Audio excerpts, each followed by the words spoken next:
Selichot et la halachot, Chazak ou Baruch Rabotai, Besorot Tovot. On est le 27 aujourd'hui, dans le mois de Tevet.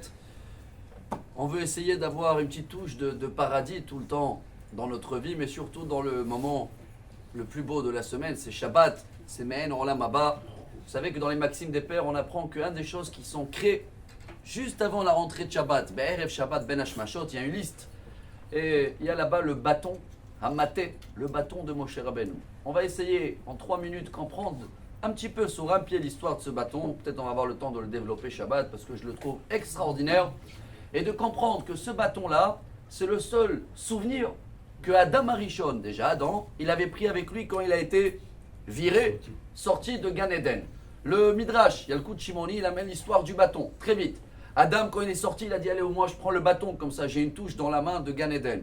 Il a transmis à Noach, qui a transmis à Shem, qui a transmis à Avraham, Yitzhak et Yaakov. On retrouve le bâton avec Yaakov quand il va traverser le Jourdain, il va dire, Ki ben makli, avarti et ayarden azeh. Yaakov va le donner à Yosef. Yosef, il va le prendre avec lui en Égypte.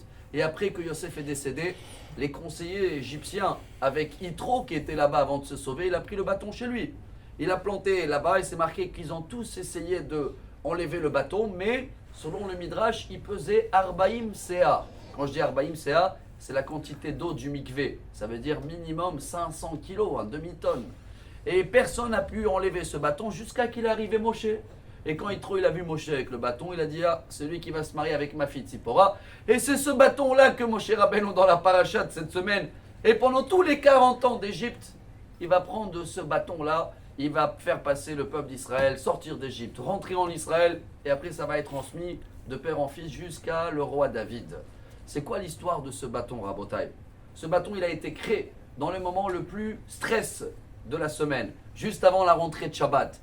Ce bâton veut dire pour nous, Rabotai, si je crois que c'est moi, mes capacités, mes études, ma formalité, mon argent, chacun qui croit que c'est lui, et il oublie qu'on est des bâtons.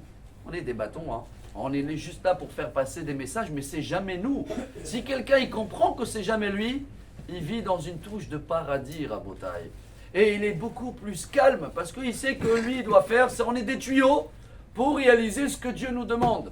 C'est pour ça que ce bâton-là, il pesait la même quantité de le mikvé parce que ça purifie, chers amis. C'est dur des fois de voir des réussir. Imaginez-vous Moshe Rabbeinu quand il a déchiré la mer.